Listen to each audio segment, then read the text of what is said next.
Chance of a shower or thunderstorm this evening, then partly cloudy after midnight, low in the upper 40s. Partly cloudy, slight chance of showers in the morning, a 50% chance of showers and thunderstorms in the afternoon, high temperature in the mid-70s. 40% chance of showers Thursday night, and then pretty good chance of showers, 70%. On Friday, high temperature in the lower 70s. It's been to 77. It's 73 right now at KVNU. Pesky weeds are popping up all over your lawn. Get a hold of the Terminator, Logan Extermination, to be ready for summer. Call 752-8450. Are you a hot sleeper? Warm summer nights can make it hard to sleep. UNI Furniture recommends sleeping cooler with a gel memory foam mattress. UNI features a copper-infused gel memory foam that helps with coolness and circulation. It moves better with you, giving you the best night's sleep. UNI is also the home of Chair Heaven. There's a reason they sell so many chairs, including recliners. Father's Day is coming up. Plan to take care of Dad with a new recliner. For over 90 years, there's always been a better buy at UNI Furniture, downtown Logan. KVNU News Time is 5:06. Utah Governor Spencer Cox joined the Children's Collaborative for Healing and Support last week to announce a pilot program in the state designed to support grieving children and connect them to services.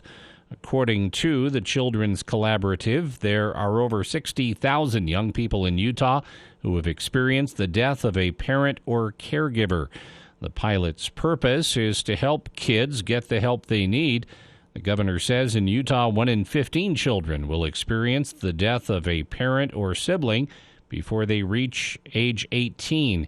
He said the family should not suffer alone. We have the resources already available, and we need to use them. Not only do children suffer the emotional pain of losing a caregiver, they often experience trauma, and when not provided support, they have long-term consequences like low self-esteem, depression, and poor performance in school.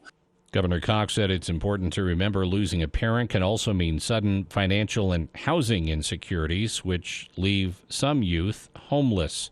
According to the Children's Collaborative, the Utah pilot program will lay the groundwork for it to be implemented in other communities nationwide. Salt Lake City Councilwoman Amy Fowler has announced her resignation weeks after she was arrested on DUI charges in Utah County. On May 3rd, officials said Fowler was arrested for driving under the influence after she had fled the scene of a crash in Springville. Less than 1 week later, on May 9th, Fowler announced her decision to temporarily step away from some of her public duties. She shared that she would be stepping down as Redevelopment Agency Vice Chair for the rest of the year and from public duties for the next 30 days. Fowler announced on Tuesday that she would be resigning from her role entirely.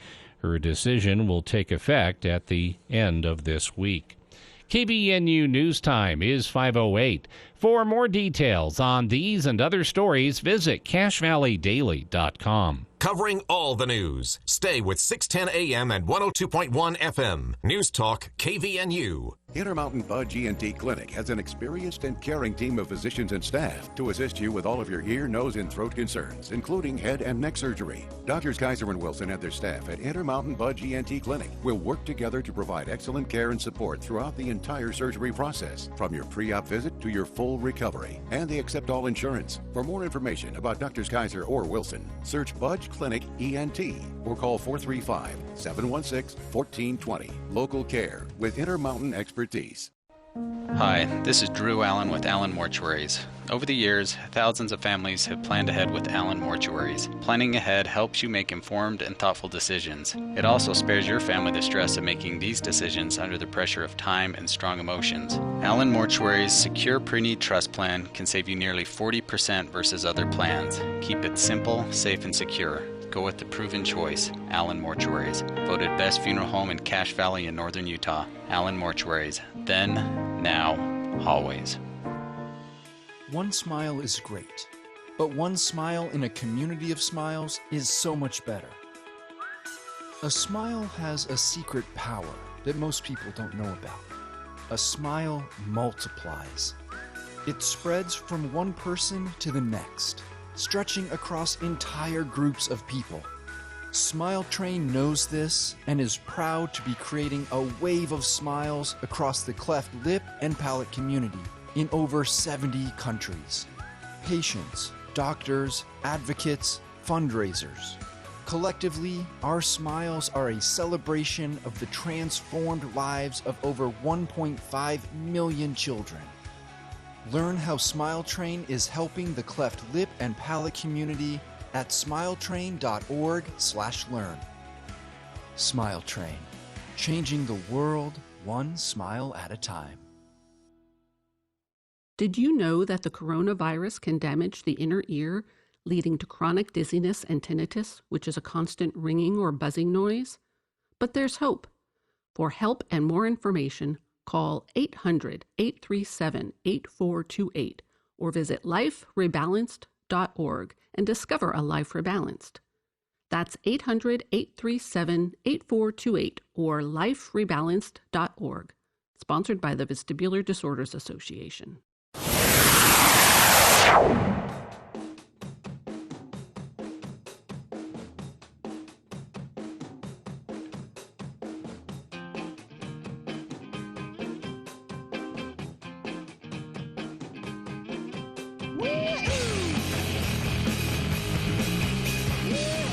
Welcome back to KVN News for the People. Coming up this hour, how recently passed, several years ago, 5 years ago, passed election law in Utah might be throwing a wrench in Kevin McCarthy's speakership in the United States House. Representative Chris Stewart made it official today after rumors circulated yesterday that he would be stepping down in an orderly fashion, he said, without giving a specific date, due to some health issues of his wife. And so a special election will have to take place. Everyone assumed it would be this summer, playing out with an August primary and just be on the ballot along with all the municipal races this fall. But a Utah election law passed by the legislature might stymie that. In fact, it might mean a replacement cannot be elected until this time next year. We'll talk about that later on. Also, new data showing that stretching out the number of lanes on a freeway does absolutely nothing, raising some questions about Utah's overall transportation plan, causing a big headache for UDOT on this.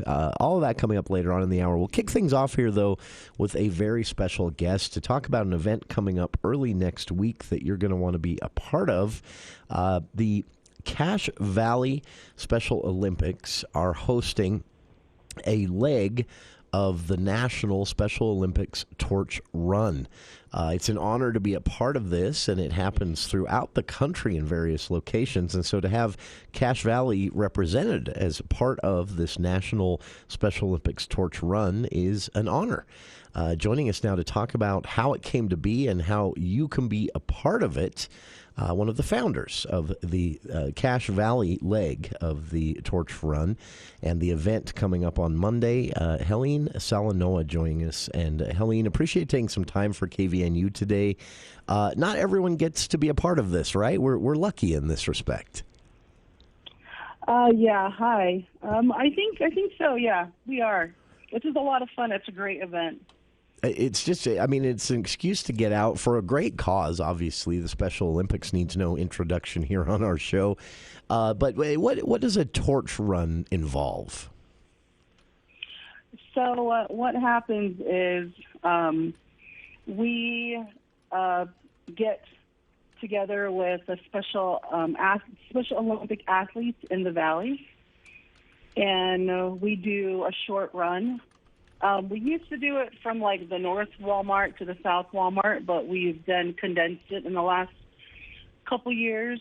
But we usually get law enforcement. So it's a law enforcement torch run for Special Olympics. So the Cache County Sheriff's Office, we host it every year. And so there's usually a deputy or an officer or a first responder that holds the torch, and the torch is lit. And they'll hold the torch with a Special Olympic athlete. And we'll just kind of rotate between first responders and athletes until the run is finished. This is very cool.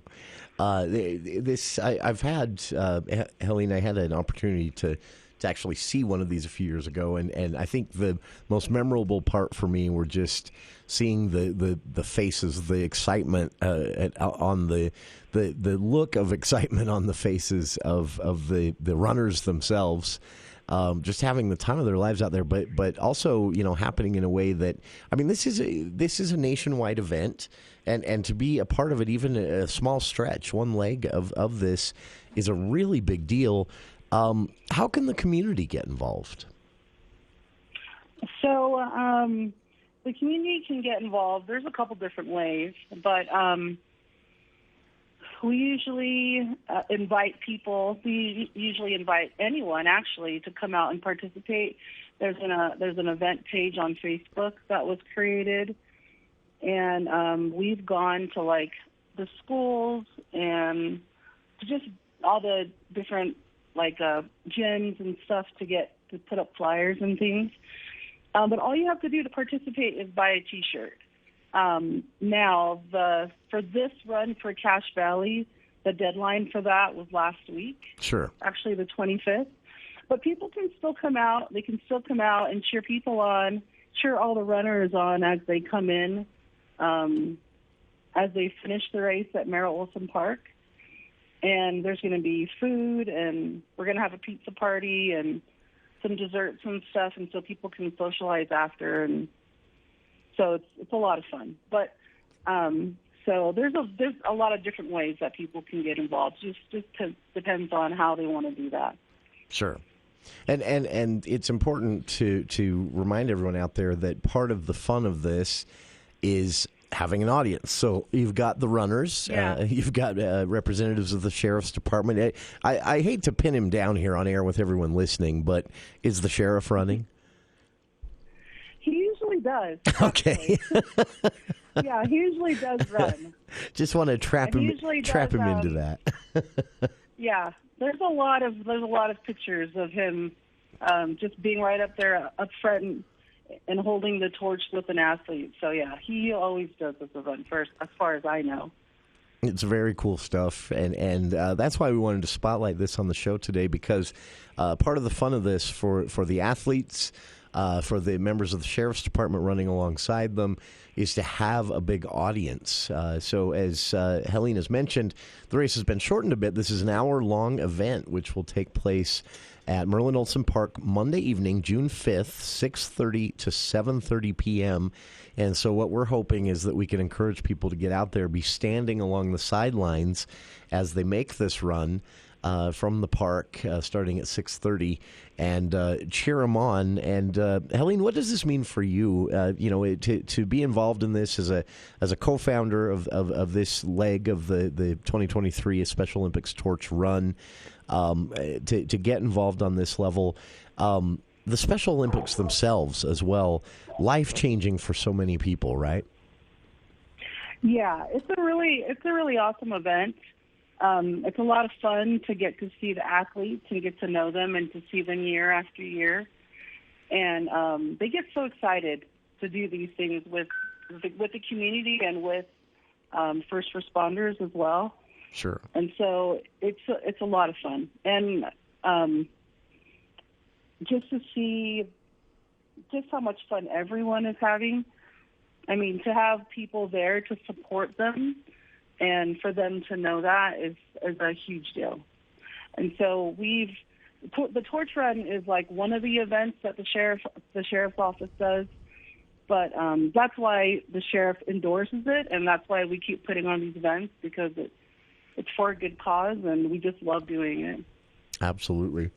And for listeners, I've shared, Helene mentioned it, I've shared the Facebook event page on our show Facebook page as well, where you can simply search on Facebook, Cache County Special Olympics Torch Run 2023. As Helene mentioned, the deadline for buying a T-shirt and participating in the run directly as a runner has come and gone, but now we're encouraging the community to get out, be on the sidelines there at Merlin Olsen Park, 6:30 this Monday, June 5th, and cheer them on, make a lot of noise, and help them enjoy the excitement of being a part of this leg of this national event, the Special Olympics Torch Run. And Helene, this is to have this come to Cache Valley each and every year. Do you have any favorite stories from this? I've heard a few myself from others there at the Sheriff's Department that have been involved over the years, but there is always something that comes away from this that you just never forget, right? Right. Yeah. I think I'm always involved in putting the event together, and so I think it's just I think probably other people have probably better stories than I do. You're busy behind the scenes, huh? Yeah, but I think one thing that I really do love is that this event, we're starting it in Cache Valley this year, and so we're trying to go through as much of the state as we can in a short period of time. Sure. And so to know that it starts in Logan and that the very next day it's going to be in Tremont and Brigham City, and then it's going to keep going down. Very cool. It's really a lot of fun. But there is a story that I've heard, but I don't want to tell it because I don't know all the details, and I don't want to be anything from it. But yeah. Maybe next time I can share that story and I can get the facts straight before I share it. I hope so. We're probably thinking of the same story. It's kind of a famous thing from these events, but I don't have the details myself. I heard it third or fourth hand. But needless to say, This is a fun event that leads to a lot of memory making and a lot of laughter, just from the participants and their excitement of all of this and the fun stories that they have to share afterwards.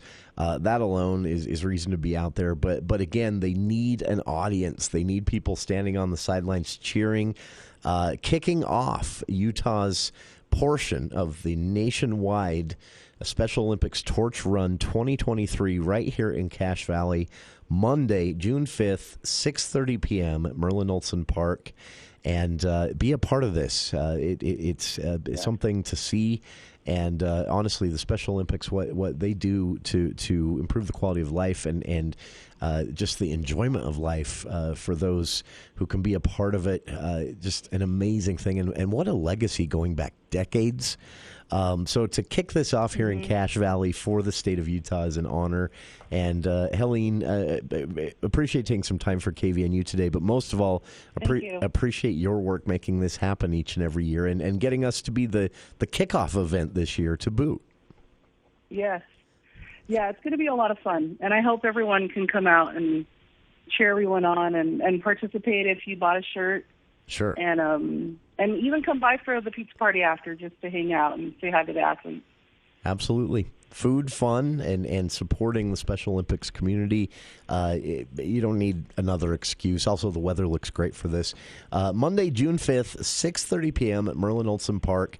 Cache County kicking off the Utah leg of the Special Olympics Torch Run 2023. As Helene mentioned, it'll move from here to Tremont and on down the Wasatch Front, and other states throughout the country will participate in this as well. But Cache County kicking it off here for Utah Monday evening, 6:30 p.m.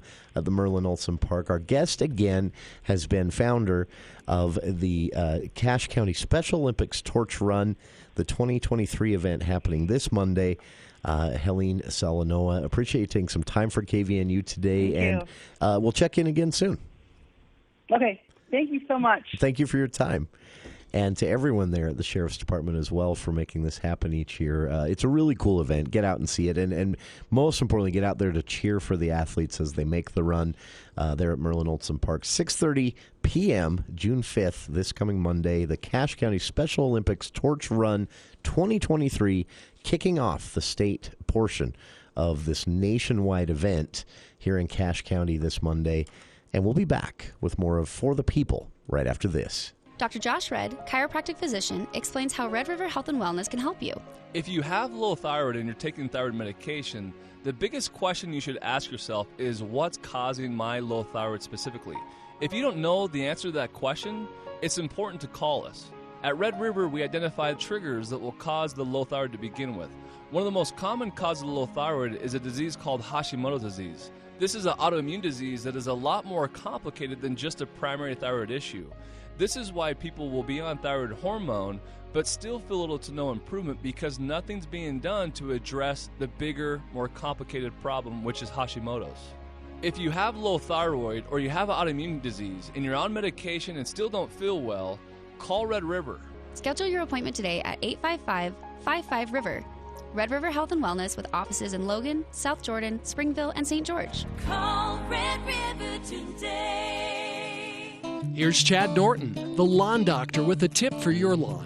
The way you water your lawn makes a big difference. Water restrictions and water costs have both increased over the last few years. The Lawn Doctor offers a popular service to help keep your lawn green and healthy while watering less. One application of our HydroGuard service reduces your watering frequency by up to 1 day a week, saving you water and money. Watering help, weed, fertilizer, and pest control. Call the Lawn Doctor at 753-LAWN or go to lawndoctor.com.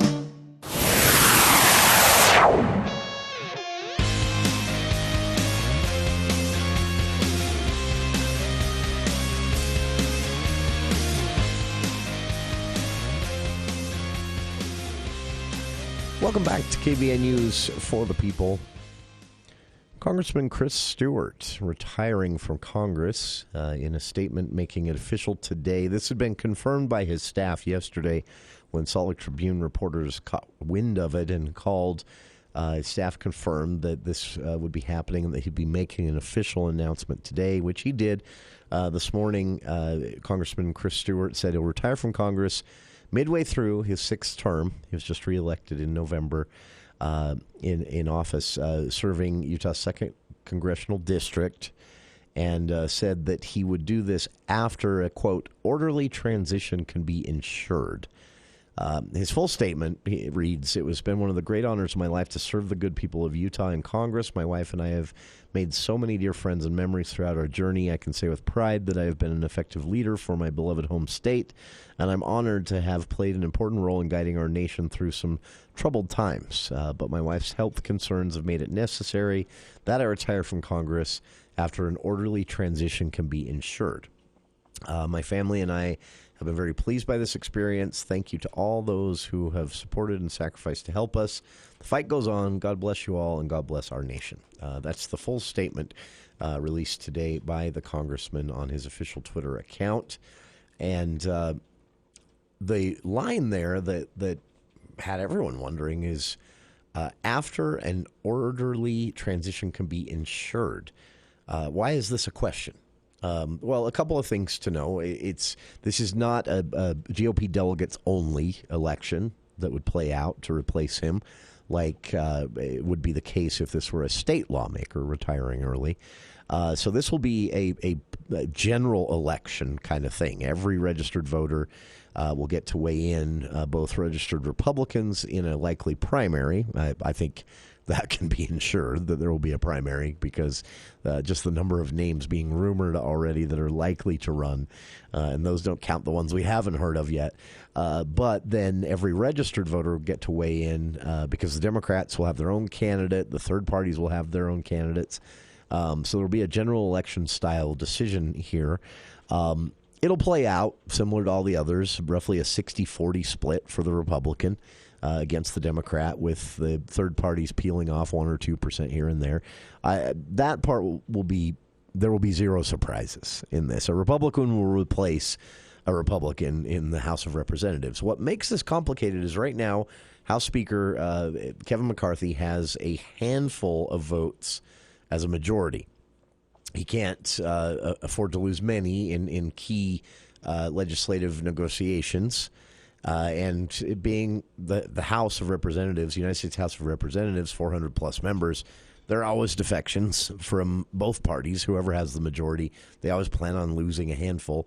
But having just a handful of seats as a majority makes life a headache for the House Speaker, Kevin McCarthy. And now there is a chance, because of Utah election law, that he could be short a Republican vote for a year.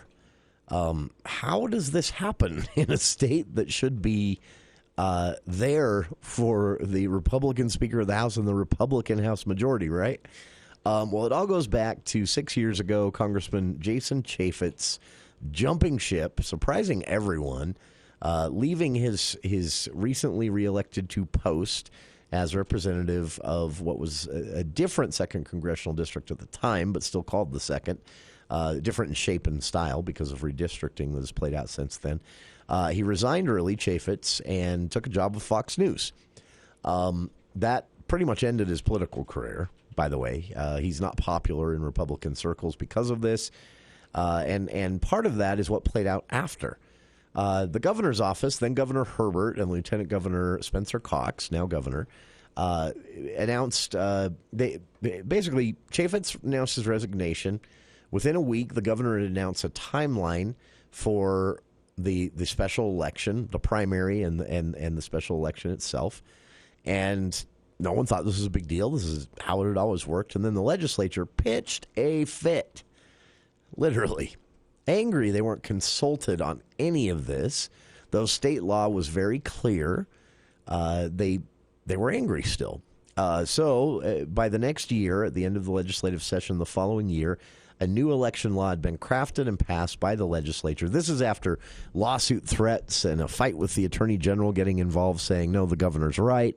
A lot of drama through the fall that year after Chaffetz resigned.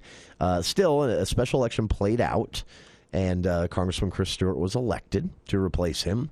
And then on the legislative side, a law was passed. And the law states a couple of simple things. It states that a primary must play out no closer to a general election than 90 days, thus the usual August date in a special election setting, which, granted, we don't get a lot of this in Utah. Then the filing period for candidates can be no closer than 90 days to that primary date. So if you do the math quickly in your head here, the timing of Chris Stewart's announcement makes it impossible, absolutely impossible, for this to play out this year. After Stewart resigns, Governor Cox will have 7 days to call for a special election. That's the formality, basically. And the parties will then have a maximum of 28 days to select their candidates. The seat obviously will go to the Republican, but what could stymie all of this and mean, a full year waiting for a replacement in Congress is that election law. Now, it's still up in the air as far as whether this is exactly what will happen or if the governor there's some vagueness to the law. The question right now is, does the governor still have the authority to next week call a special session of the legislature to tweak this and make it possible for a candidate filing period to begin within the two respective major parties at least in the next week?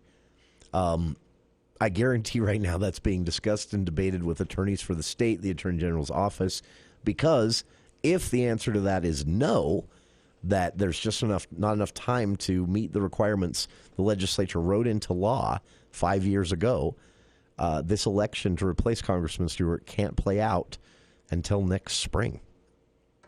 That is going to be a problem for the Republican House majority. And Utah, man, being the cause of that problem, I'm guessing there will be a special session called next week to change the law, but we'll see. There you have it, the latest on this very surprising news, but sad news as well. His reasons for leaving, again, citing his wife's health. Congressman Stewart says he needs to be out as soon as possible, but can hang on to ensure a, quote, orderly transition is possible. So what that means is anybody's guess at this point. We'll be back with more of For the People and why adding another lane to I-15 ain't gonna fix a thing. Some new data causing headaches for UDOT's big master plan from Brigham City to Salt Lake. That's after these headlines with KVNU's Bill Walter. Thank you, Jason. KVNU News Time 534 news brought to you by Roof Rescue. Health officials are reporting an outbreak of whooping cough in the south end of Cache Valley.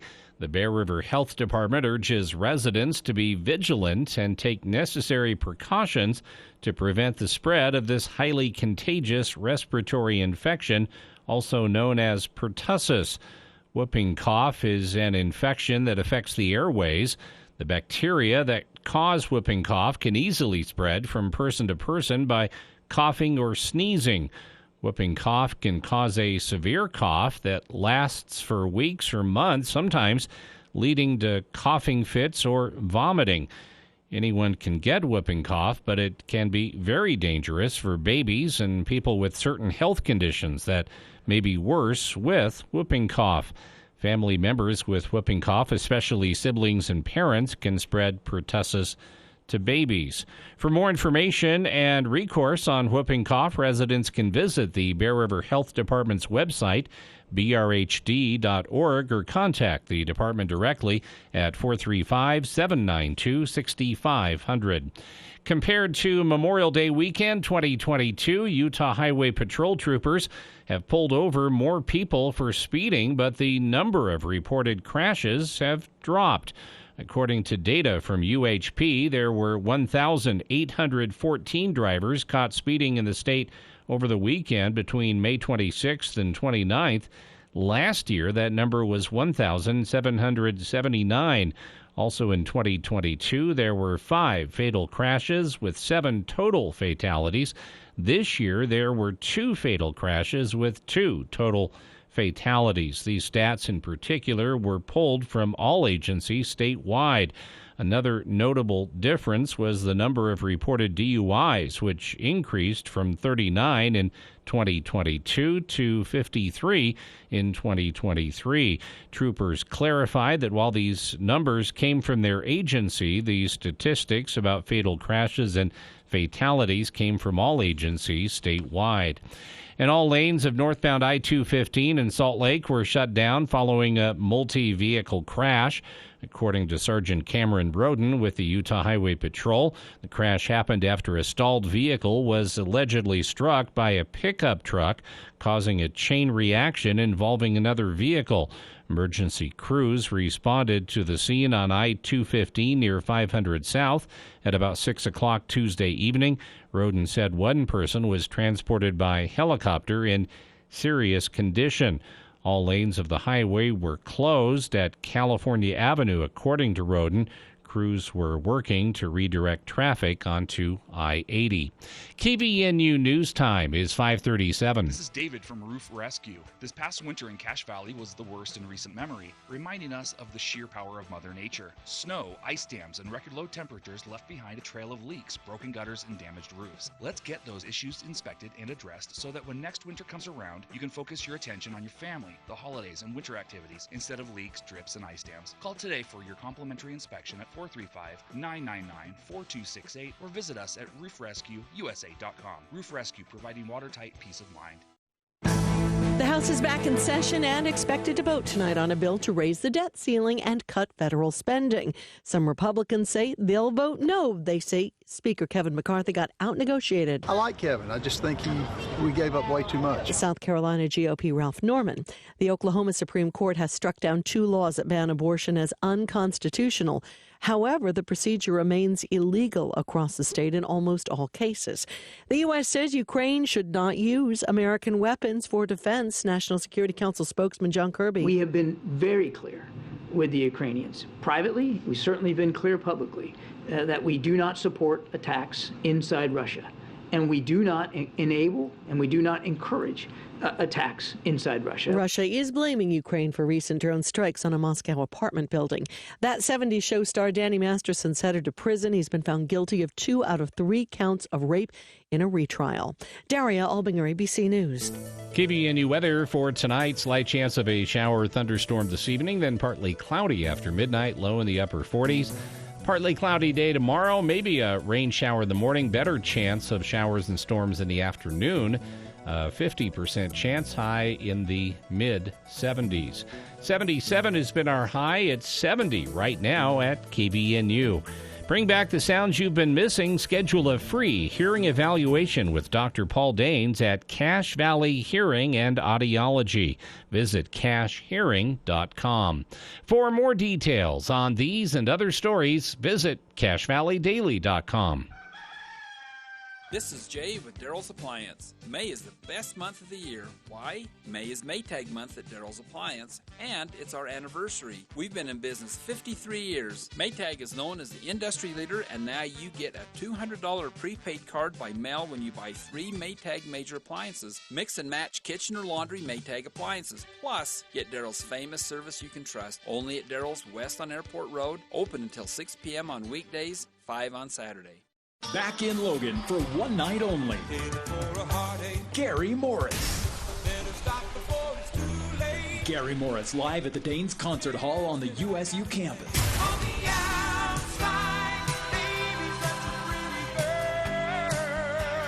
Gary Morris, June 10th with special guest Hearts of Steel. Get your tickets now at the USU ticket office or at Ruby's Restaurant in Logan. Gary Morris, live June 10th at the USU Danes Concert Hall.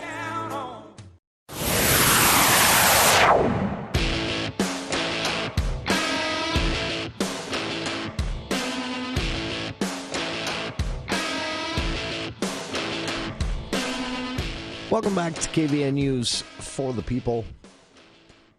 I originally kind of wrote this off as just a current popular trend, but I've seen it quite a bit, a pushback against the whole just add another lane approach to roads here in Utah.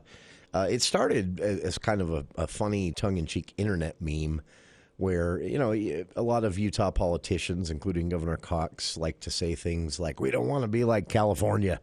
We don't want to copy California. And so, of course, when we do, critics are quick to point that out, justifiably. I don't bother with that, but I do like to occasionally tease the governor that I was in California once a while ago and it rained and you could see the lines on the road still. Something that doesn't seem to be, I don't know what kind of paint UDOT's buying, but you get it the slightest bit wet. It is not reflective at all on I-15 and, well, many places. Seriously, though, there's a conversation to be had around this because I didn't realize that the mountain of data, contrasted by the not mountain of data that supports UDOT's traditional approach. It's coming to a head right now because UDOT announced a planned I-15 expansion, adding lanes, emergency pull-offs, express lanes, and a bunch of different features to a huge stretch of I-15, not a continuous stretch, by the way. This proposal would affect a couple of specific areas, primarily Farmington to Salt Lake. But their long-term plan would also make some changes in the Brigham City to roughly, well, not quite Farmington, but maybe Roy area. The reason for this, so let's back up to the data behind this. Population projections here in Utah are what they are. And the shortest way to summarize that is everybody's going to be having a lot of babies, and most of those babies are going to stay here when they grow into adults. And then, of course, population growth tends to be an exponential thing, and it will level off eventually. There's a kind of a natural order to this. When population gets to be such, people start leaving or start finding other places more appealing, and that will take care of itself. But between now and that time, we're going to see nothing but growth. And that, of course, is going to impact the roadways as well. And so UDOT did some studying of this. And the numbers, before we get to, you know, the various critiques of their proposed, I think, completely lacking creativity solution, here's what they're dealing with. Right now, based on a 2019 study, it takes about 18 minutes during morning peak times to drive from Brigham City to Roy, and about 18 minutes to drive from Brigham City to Roy, and about 19 minutes to drive from Farmington to Salt Lake City. So with that extra little stretch there in the middle that wasn't studied, if someone's driving from Brigham City into Ogden for work, or from Ogden, Farmington, Roy, wherever area into Salt Lake for work. Now, a lot of people do this, by the way, and more people will be doing it as population grows. That's the assumption, safe assumption. UDOT says, according to the data, using future growth travel models and contrasting that with projected population growth, it will take you more than an hour to travel those same stretches of I-15 by somewhere between 2040 and 2050. So just over 10 years, just under 20 years from now, 17 years to be specific, it will take you an hour because of traffic to go from Brigham City to Ogden and from Farmington to Salt Lake. That means a 2.5 hour to 2 hour and 45-minute drive total from Logan to Salt Lake. Something you could do now in about an hour and 15 minutes on a good traffic day at the speed limits. So that's a problem, right? Well, is it a problem? That's part of the debate. It's definitely undesirable, not ideal. So what was UDOT's big proposal? Again, to add lanes, express lanes, emergency lanes, auxiliary lanes in certain areas and in each direction. All of this a part of a big UDOT preferred master plan for the future of I-15. It would take nearly 10 years to complete, maybe 15, and some areas 20. But in the end, it would be able to, UDOT said, handle all this new growth. And then people started to say, could it? Are you sure? Study after study has shown what really should be common sense. Widening highways, including freeways, reduces travel at first and then actually makes it worse. To explain this in the most simple of terms, it does what it is meant to achieve in the first place. You add a lane so there's room for more cars. There's room for more cars, you get about a year of things being a lot better, and people start taking the freeway more. Then after about a year, whatever benefit you gain from that extra lane, which displaced families, which led to the demolition of homes and the bisecting of communities in some cases, that expansion then becomes absolutely lost in the traffic that increased because the freeway got better for a year. So people were around already. They were here before the freeway expanded. Sure. They were just taking other roads, yeah, like maybe Redwood Road or whatever. That's right. A good way to think about this is right now, just the congestion as bad as it can be on I-15. There are more drivers out there willing to take the freeway than are on the freeway at any given time. They're not on the freeway because they've had a bad experience with the congestion or the travel times. Maybe it's just not their preference. One of the big problems I think we have here is we all have the mistake of assuming everyone else is like us. Has our same preferences, our same driving habits, and it's just not the case. UDOT is now getting a heaping helping of criticism for making the same assumption. Because, again, the data does not back up the benefit of a billions of dollars in expansion costs to add a lane that will make things better for about a year, and then it will be just as bad, but now there's another lane. Now there's just more cars all stuck in the same congestion that came back within a year. Study after study after study has shown this, so much so that California has now moved away from California being the state that championed this approach, has admitted, well, that didn't work. And if you've ever driven in California during rush hour times, it's insane. And people have adapted. It's just life, down there. Near standstill traffic, it'd take you an hour to go 15 miles on certain stretches of California freeway at 5 in the afternoon. And they have 8 lanes. It obviously didn't work. You can catch up on some reading. That's right. Cruise, Facebook, Instagram. Yeah, all the radio news you missed for the day, you can catch up on it on your commute home. But again, California just kept adding lanes. This same stretch of freeway that I referenced has 8 lanes in each direction. It didn't work. It's so obvious. And yet here's UDOT saying, oh, it'll work here, though. No, it won't. And thankfully, the Utahns seem to be waking up to this faster than UDOT is. They're coming in under intense pressure to actually get more creative about this. But here's the part of all of the data that was discussed at 5 different public hearings and meetings reported on by the Tribune, the Deseret News, and more over the last several months. Here's the thing that really, it's such a basic answer. So part of the discussion they've been having is, okay, if adding new lanes is dumb, what should we do? Well, obviously there are options like Colorado in 2021 told their transportation planners, you know what, stop adding lanes. See if we can get the same return for a smaller dollar amount going in other directions. And that's exactly what they found.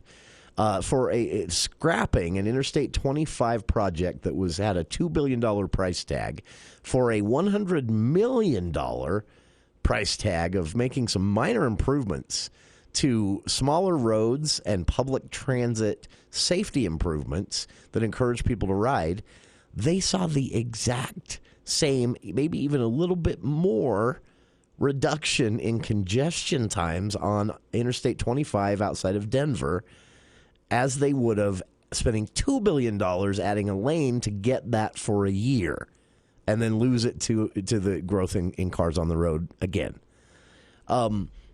Taking from some of those examples from other states, at a recent meeting with the public and lawmakers and more, a representative of UDOT said, one of our options is to do nothing when it comes to, not nothing overall. One of our options is to accept that you will never solve congestion.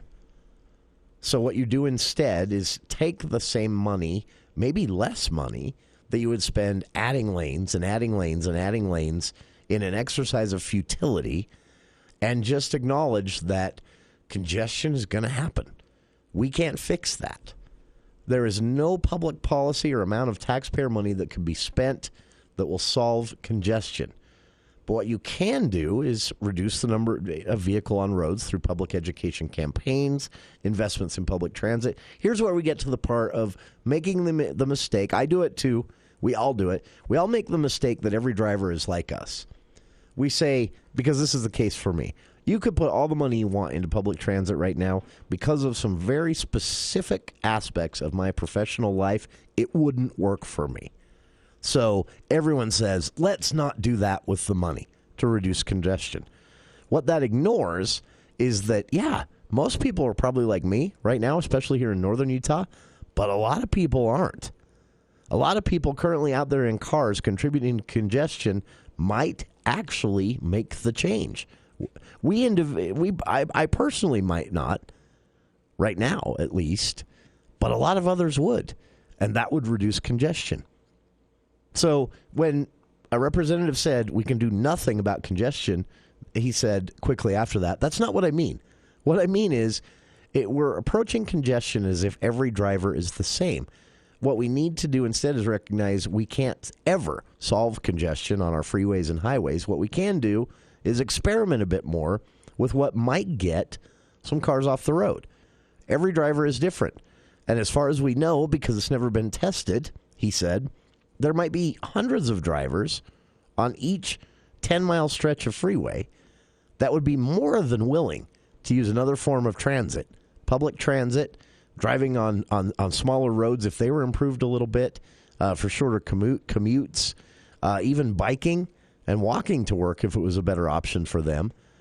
There are probably hundreds of drivers that would be interested in not being on the freeway in a car, which would reduce congestion for those that either choose to still be there on the freeway in a car or have to still be there on the freeway in the car.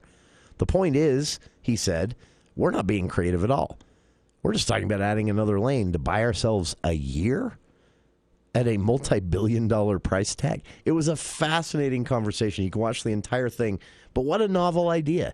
And there were, almost gasps in the room when he said, maybe we should do nothing about congestion, because we can't really solve congestion. One thing we do know is adding another lane, not going to be a long-term solution. Huge expense for taxpayers. got to find something new. But honestly, just an amazing. This was so eye-opening to me. I first read an account of the meeting, courtesy of the Salt Lake Tribune, which I've linked to on our Facebook page. Headline, Bigger Freeways Won't Cut Traffic Congestion. Most studies now show. What could Utah do instead?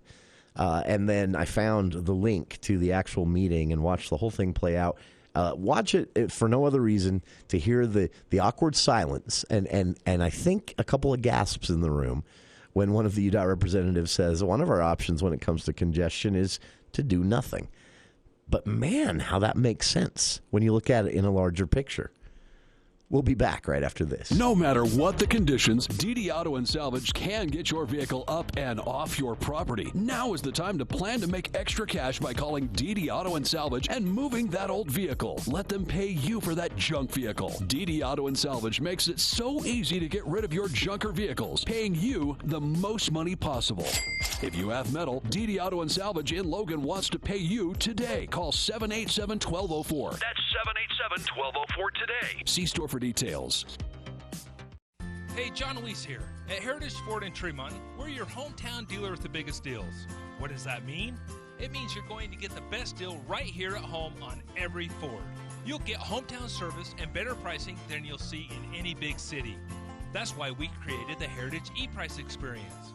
Check the price so that you can be sure you're getting the hometown deal. Come in and see your friends at Heritage Ford in Tremont. Get started at heritageeprice.com. Tuning in to the high school football game, monitoring the incoming storm, catching your favorite talk show. These are just a few of the reasons more than 80 million Americans depend on AM radio each month. And did you know AM radio is the backbone of the emergency alert system, keeping the public safe in dangerous times? No matter what the reason, News Talk KVNU is here to serve you. Text AM to 52886 and tell Congress we need AM radio in cars. Hi, this is Gordon Deal. Thursday on This Morning, America's First News. Even with the debt ceiling agreement, President Biden is likely to take a re-election hit. That's because his economy could be in for some related pain. We'll explain what could happen.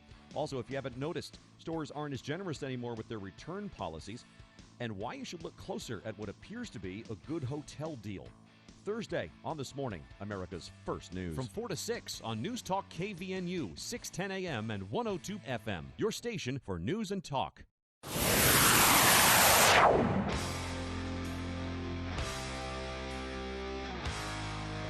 Welcome back to KVNU's For the People.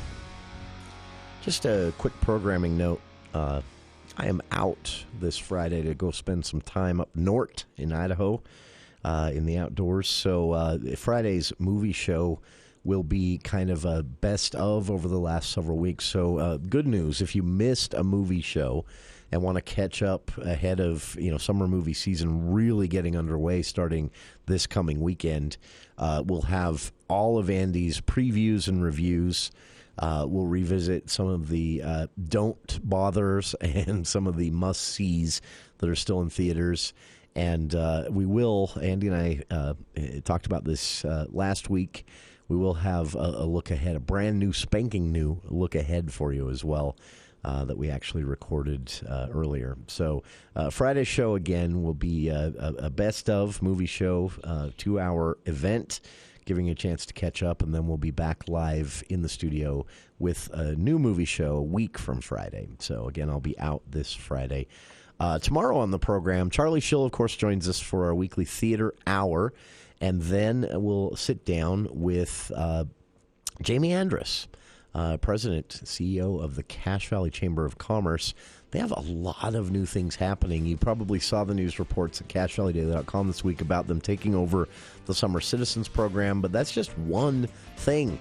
They have a new Leadership Institute schedule. They're launching some child care initiatives, women in business initiatives, stepping up their leadership lunch each month, and something new. They're calling the Lunch and Learn series. Jamie will be with us tomorrow at the start of Hour 2 after Charlie's Theater Hour to talk about it all. So be sure to join us. We'll also talk about a big question in the national headlines now with a Utah angle. Why are teens being talked about so much in the workforce all of a sudden? And why does Utah have consistently at least, one of the biggest number of teens in the workforce compared to any other state? It's not necessarily a bad thing, though it could become one.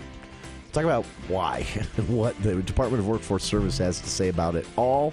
That's tomorrow on KVNU's For the People. Dave Ramsey is next here on KVNU Logan.